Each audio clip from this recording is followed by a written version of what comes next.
Kosong. Terima kasih Ketua. Ngeliatnya ke situ terus jadinya. Biar Ibu Ketua agak geser ke sini biar nanti jalannya lurus lagi nanti. Assalamualaikum warahmatullahi wabarakatuh. Pimpinan anggota Panja yang terhormat, Pak Mitra Kerja kita, Menteri Pendidikan Dasar Menengah, Mendikti mana lagi ya? Oh ya, ada yang bukan mitra tapi kita juga memang berkepentingan, Kementerian Agama, Kementerian Mendagri, Kementerian Hukum. Yang saya hormati semua, Assalamualaikum warahmatullahi wabarakatuh. Ini kita memang eh, masuk pada langkah yang sangat berat, Ibu Ketua. Kalau tidak ada dukungan para pihak, ini agak susah ini, terutama di perubahan parsial undang-undang yang lain, yang keterikatannya dan keterkaitannya dengan sistem pendidikan nasional kita. Dan butuh komunikasi dari awal, dari Panja, agar semua bisa memahami.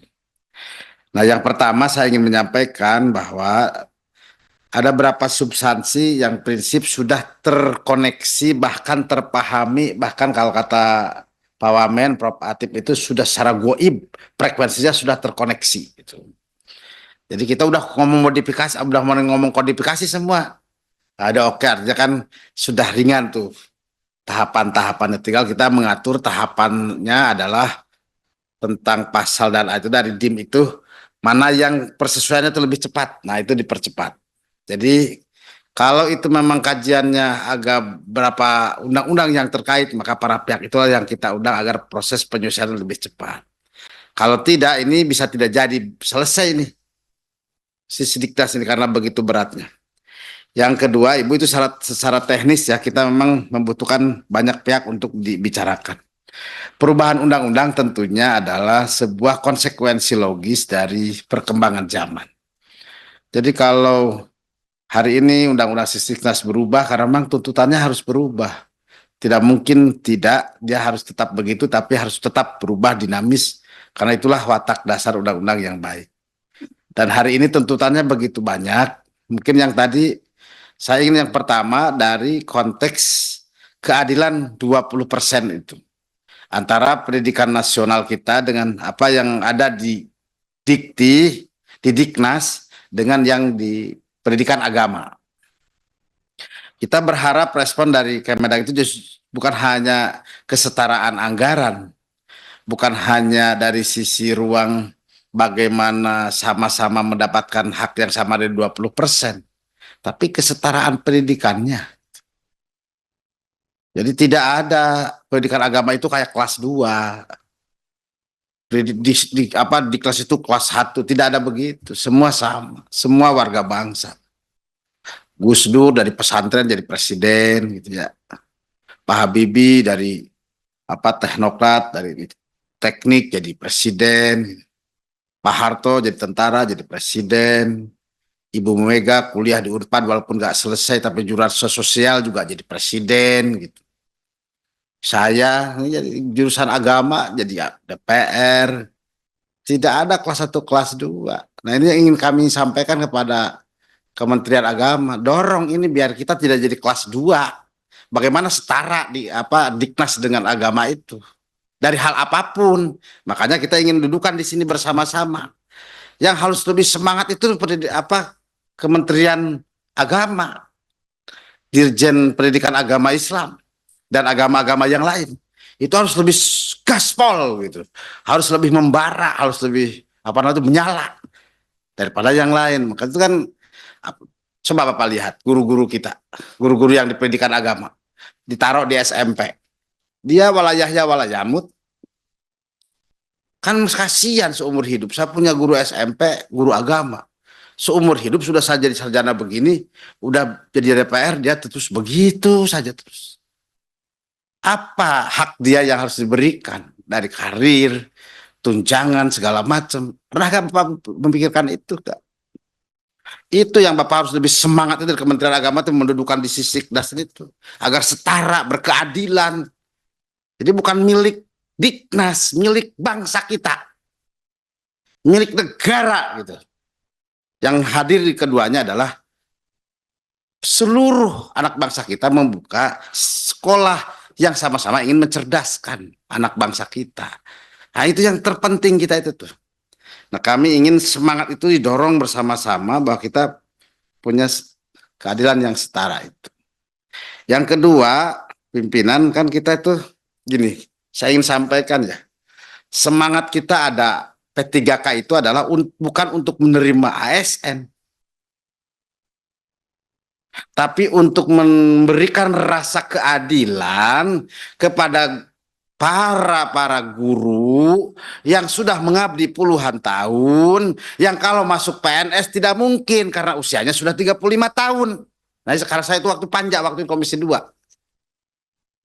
Apa solusinya bagi mereka sebagai penghargaan dari negara kita kepada guru-guru kita? Yang tidak mungkin dia jadi ASN karena faktor usianya sudah terlalu lama, 35 tahun ke atas, ada yang 40 tahun, ada yang 50 tahun. Apa negara yang harus diberikan pada mereka? Buatlah P3K. Dengan keterikatan kerja itulah dia hanya satu perbedaannya, tidak ada uang tunjangan pensiun. Hanya itu yang membedakannya waktu itu. Hari ini, nah ini saya sampaikan ke Diknas, Dikti atau Dikdasmen. Dikdasmen membuka ruang itu dan harusnya ada Menpan RB, Bu, ini tuh. Ini harus Menpan RB. Mereka menerima apa adanya tanpa tahu latar belakang itu. Ayahnya fresh graduate baru 1 tahun, baru 2 tahun, langsung jadi P3K. Ada yang langsung jadi PNS. Ah, ini loh, tadinya kita ingin wadahi yang mana? Kenapa harus buka ruang macam-macam? Satu aja ruangnya kalau hanya untuk itu. Nah, kita buka P3K itu adalah meng-ASN-kan mereka yang usianya sudah tidak mungkin masuk di dunia ke-PNS-an. Gitu, Bu, tadinya itu. Nah, sekarang kan sudah semangat itu sudah gak dipakai. Karena sama-sama yang baru lulus 1 tahun oke, yang 2 tahun oke, yang 3 tahun oke, yang 40 tahun oke. Ya wajar kalau ujian mereka kerepotan. Dia harus menghitung teori Thomas Edison waktu dia kuliah semester 1. Dia udah ngajar 40 tahun ya dia lupa lah dia itu. Udah dengan beban keluarga segala macam. Tapi dari jiwa sebagai pendidik dia lebih cerdas, lebih senior dan lebih teruji. Kan mendidik itu bukan hanya kecerdasan, tapi kewaisan kebijaksanaan dia. Yang ketiga bab guru, Bu. Ini baru ketiga, guru kita itu menerima peluhan yang luar biasa dari mana-mana. Jaminan keamanan dia, bukan tadi betul dari Pak Tan. Jaminan kesehatan dia, jaminan kesejahteraan dia, jaminan dia itu juga berkelanjutan belajar. Coba kita lihat ini, guru itu disiksa. S2 harus begini, dipotong begini, hanya bayar gajinya doang. Kan ibu ketua ini aktivis di sini. Apalagi jadi masalah, tidak dibayarkan lagi. Sudah tunjangan sudah tidak ada, sudah hanya gaji pokok yang diterima, sudah kuliah belum tentu berlanjut dengan kebijakan efisiensi kemarin. Ya wajarlah teriak semua. Nah, ini kita butuh perhatian kita. Jadi gimana ya? Jadi harus ada tafsir baru, Prof. Atip ini terhadap pahlawan tanpa jasa ini. Bukan tidak artinya tidak dihargai mereka itu. Kita nyanyikan pahlawan tanpa jasa itu sampai kita berair mata. Jasa, Bapak. Tapi bukan pahlawan tanpa jasa. Apa tuh, Bu? Bukan pahlawan tanpa jasa. Apa tuh, Bu? Pahlawan tanpa Iya, guru. tanda jasa. Dia kan disematkan pahlawan tanpa tanda jasa, iya. ya. Betul nggak, Bu? Betul. Harus ada tafsir ulang, bukan harus tidak dihargai gitu. Tanpa tanda jasa itu bukan betul bintangnya tidak kita sematkan, tapi jasanya dihargai dengan yang setimpal. Apa yang harus dikembalikan kepada mereka? Kesejahteraannya, jaminan hidupnya, jaminan belajarnya harus dikembalikan pada mereka semua. Penghormatan yang setinggi-tingginya cuma nyanyian doang ya, Bu Esti ya. Sambil kita menangis, cuman begitu doang penghargaan kita. Hanya sampai di situ. Jadi kalau Bapak Presiden Prabowo sampai menangis mengingat urusan guru, butiran tangisan yang suci itu, air mata itu, jadikanlah nilai jaminan bagi para guru kita. Nah, untuk sementara Pak, Bu, ini karena terlalu banyak, ini sementara aja dulu lah.